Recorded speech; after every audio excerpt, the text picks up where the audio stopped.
So I kind of referenced this in those last couple questions. I obviously pursued work in the most weirdest way possible. I am now technically an entrepreneur.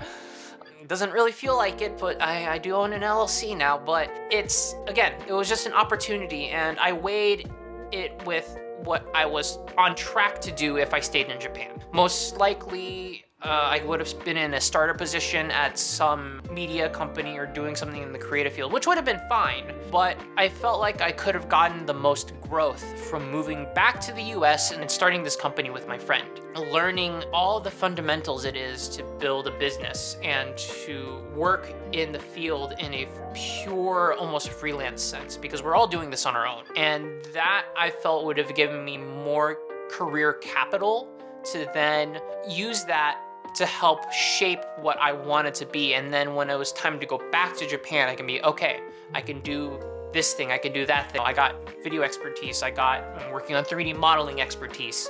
I'm still studying Japanese. If I pass the N1, I get to say that I passed the N1 and that I have my Japanese skills up. All to hopefully service that ultimate goal that I've put, at least in my mind and on my roadmap, which is to say to you, there's going to be a lot of big transitions coming your way.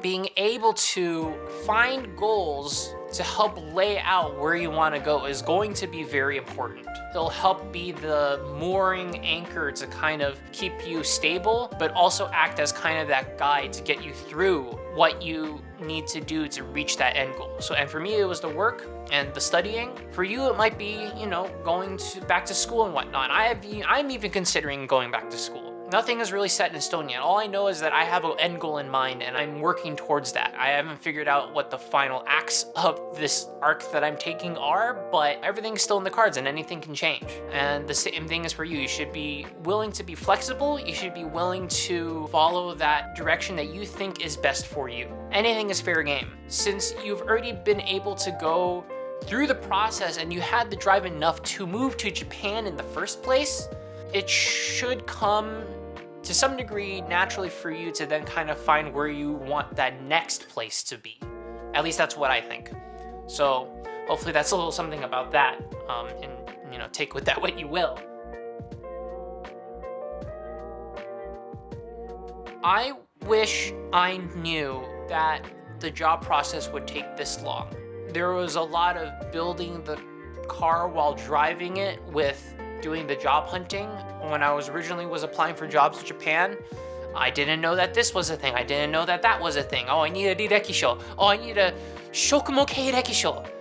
I didn't know what that was. And then you get halfway down and it's like, oh, you need a Shibodoki. What the hell is a Shibodoki? So, going through that whole process, learning what it is, and that things move slowly. Classic Japan. But if I had an idea that it would take that long to do the job hunting process, I would have started maybe 2 years ahead. I would have been looking much sooner and I wouldn't have pushed it as much towards the end.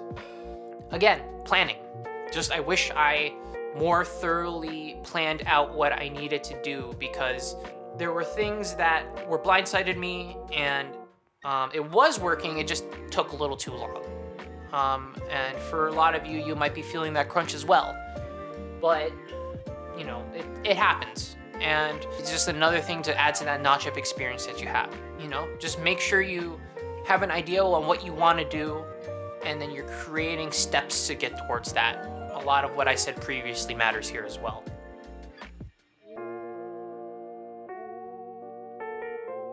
My time on JET has given me one of the most eye-opening and world-broadening worldviews I could have possibly ever gotten. It opened up a lot of things that I wasn't thinking about before. It introduced me to many new different kinds of perspectives and people and personalities, and it made me more confident and, do I dare say, an extrovert. I never would have thought over the 4 years I would be happy to go meet new people.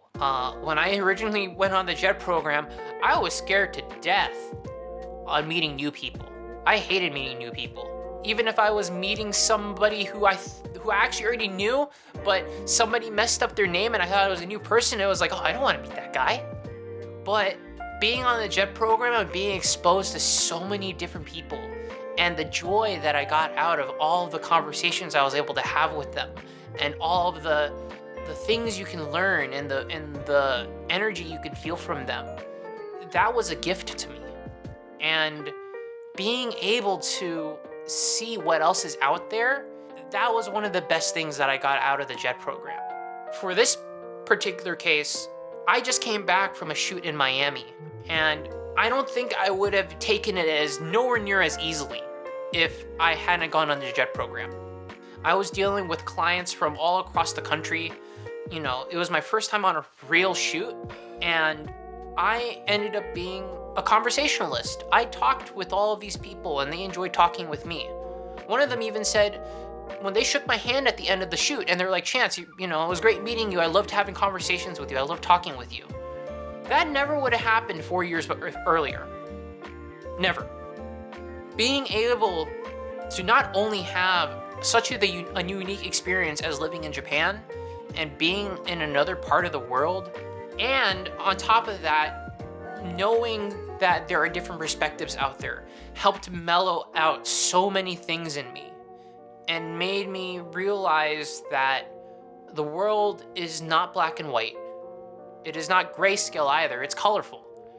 That's helped me tremendously before, because I think without that, I would have been a less flexible person.